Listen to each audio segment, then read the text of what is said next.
বন্ধুরা, মোহিত বাবু তার অফিসে বসেছিল এবং তার ফোনে কিডন্যাপারের ফোন আসে। তাকে বলা হয় তার ছেলেকে কিডন্যাপ করা হয়েছে। সে চিন্তিত হয়ে পড়ে এবং সে সাথে সাথে তার স্কুলের টিচারকে ফোন দেয়। তার স্কুলের টিচার তাকে বলে, মোহিত বাবু আপনার চিন্তা নেই, আপনার ছেলে স্কুলেতেই আছে।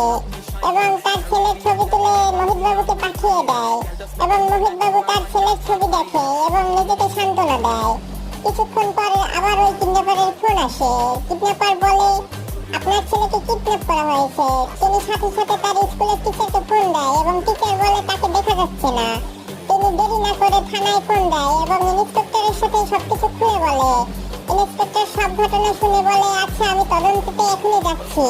ইন্সপেক্টর স্কুলে যায় এবং স্কুলের সামনে দাঁড়িয়ে থাকা তিনটি গাড়িকে তিনি সন্দেহভাজকভাবে চেক করে। এই তিনটি গাড়ির মধ্যে বন্ধুরা কোন গাড়িতে মোহিতের ছেলেকে চুরি করা হয়েছে বা কিডন্যাপ